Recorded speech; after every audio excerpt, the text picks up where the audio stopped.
मोहनपुर नाम के गांव में राम और श्याम नाम के दो भाई रहते थे। दोनों का परिवार अलग अलग था। राम खेतीबाड़ी का काम करता था, जबकि श्याम पहाड़ों के पार बने जंगलों से लकड़ियां काटकर लाता था और उसे बेचता था। पहले राम और श्याम एक साथ ही रहते थे, लेकिन राम की पत्नी के आ जाने के बाद राम ने श्याम को अलग कर दिया और ज़मीन का हिस्सा खुद ले लिया। बदले में श्याम को एक छोटी सी झोपड़ी दे दी। ज़मीन हड़प कर राम अच्छा पैसे वाला बन गया, जबकि श्याम बेहद ही गरीब हो गया। श्याम की पत्नी श्याम से बोलती है, अगर तुमने सीधेपन में सेठ जी को वो ज़मीन ना दी होती तो हमारा भी आज ज़मीन में आधा हिस्सा होता। श्याम बोलता है, सुलेखा, मैं तो इस बात में सोचता भी नहीं। मुझे बस इतना पता है कि भाग्य में जितना लिखा है हमें उतना ही मिलेगा। अच्छा, मैं जा रहा हूँ, लकड़ियाँ काट कर लाने में शाम हो जाएगी। श्याम लकड़ियाँ काटने जंगल चला जाता है। पहाड़ों के पास बहने वाली नदी दलदल से भरी हुई थी। उस नदी के पास से गांव वाला भी कोई निकलने से घबराता था।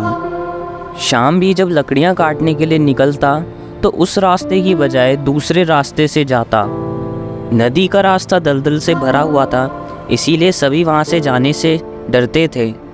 लेकिन श्याम जब पहाड़ी पार कर कर नीचे उतरा तो उसने देखा एक बड़े पहाड़ के पत्थर गिरने से वो रास्ता पूरी तरह बंद हो चुका है।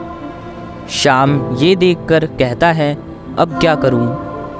इस रास्ते पर तो पहाड़ी के पत्थर गिरे हुए हैं, ये रास्ता तो पूरी तरह बंद है। अब मुझे उस दलदल वाली नदी के रास्ते से ही जाना पड़ेगा। फिर उसे उसी नदी के रास्ते जंगल जाना पड़ा। श्याम बहुत आराम से नदी के किनारे से निकल रहा था। अचानक ही उसे दलदल से बचाओ बचाओ चिल्लाने की आवाज़ आई। श्याम ने मुड़कर देखा तो दलदल में एक गाय फंसी हुई थी, जो थोड़ी ही देर में दलदल में डूबने वाली थी। गाय आवाज़ लगाते हुए कहती है, कोई बचाओ, मैं दलदल में डूब रही हूँ। श्याम देखकर सोचता है, अब मुझे इस गौ माता को बचाना होगा, वरना ये इस दलदल में डूब जाएगी। श्याम का स्वभाव बहुत ही दयालु था। उसने किसी तरह गाय को बचा लिया, पर अचानक वो दलदल वाली नदी एक सुनहरे बाग में परिवर्तित हो गई और वो गाय एक सुंदर कन्या में बदल गई। ऐसा नज़ारा देखकर श्याम आश्चर्यचकित रह गया। वहाँ बहुत सारे पेड़ लगे थे जिन पर सोने के अंगूर लटक रहे थे। श्याम ये सब देखकर कहता है, मैं कोई सपना देख रहा हूँ। वो दलदल वाली नदी कहाँ गायब हो गई? उसकी जगह ये सुनहरे पेड़ों पर सुनहरे अंगूर लटकते हुए बाग, ये सब क्या जादू है? तभी वहाँ एक सुंदर अप्सरा आती है और कहती है, नहीं युवक, ये सपना नहीं है, वास्तव में ये दलदल वाली नदी मायावी है और ये हमारी सिद्धि का रूपमाला है। रूपमाला को किसी नियम के उल्लंघन के कारण राजमाता से दंड मिला था कि जब तक इस रास्ते से जाता हुआ मनुष्य इस पर दया कर कर नहीं बचाएगा, तब तक रूपमाला अपने असली रूप में नहीं आ सकती। रूपमाला कहती है, तुम्हारा बहुत बहुत धन्यवाद युवक, तुमने मुझे श्राप से मुक्त कर दिया, नहीं तो कोई निस्वार्थ भाव से मेरी मदद करने को तैयार नहीं था। हम जादुई अप्सराएं इस सुनहरे वन में रहती हैं। अपनी सुरक्षा के लिए हम इस जादुई वन को छुपाकर रखते हैं, ताकि कोई लालची मनुष्य हमारे इस वन को और हमें नुकसान ना पहुंचा सके। अब तुमने रूपमाला की इतनी मदद की है तो हम तुम्हें ऐसे तो नहीं जाने दे सकते। चलो हमारे साथ हमारे महल में चलो, तुम्हारा हमारे इस जादुई वन में स्वागत है। राजमाता तुमसे मिलकर बहुत खुश होंगी। श्याम उनके साथ उनके सुनहरे वन में चला जाता है। राजमाता, श्याम बहुत दयालु है, ये तो आपको पता चल ही गया होगा, तभी हम श्याम को आपसे मिलवाने के लिए ले आए। हाँ, ये तो हमें ज्ञात हो ही गया है।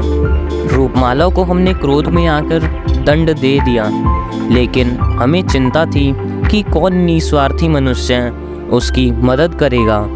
पर तुम्हारा दयालु स्वभाव जानकर हम बहुत प्रसन्न हैं। फिर श्याम बोलता है, मुझे तो खुशी है कि मैं किसी के काम आ सका।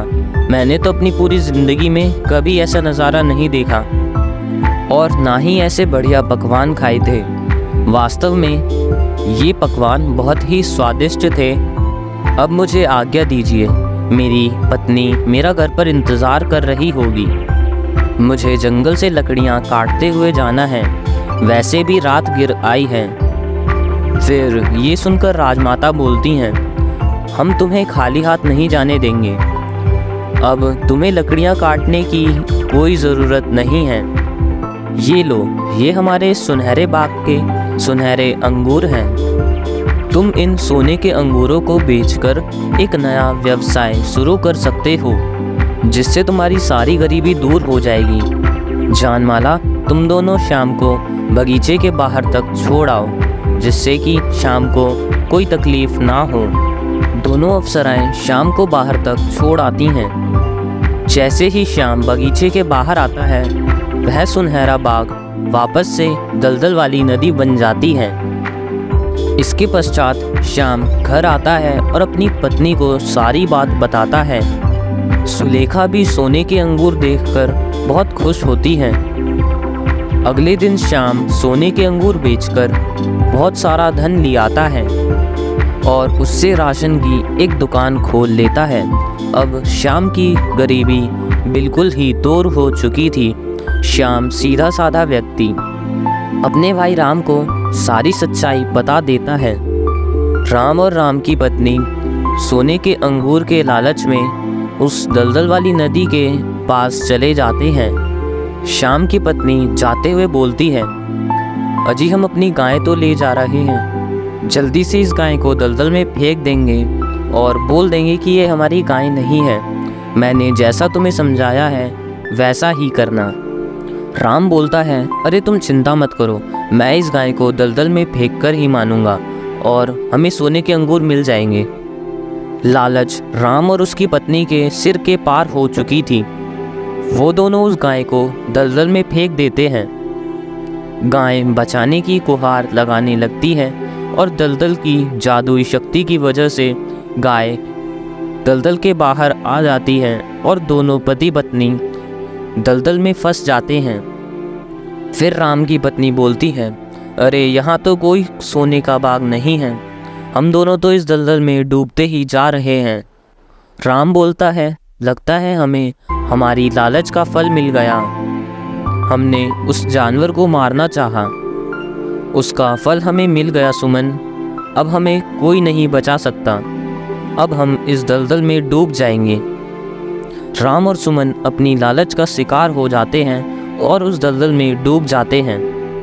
जब श्याम को इस बात का पता चलता है तो वह बहुत फूट फूट के रोता है, लेकिन श्याम जानता था कि उसके भैया भाभी ने हमेशा लालच ही की और शायद उसी का फल उन्हें मिला।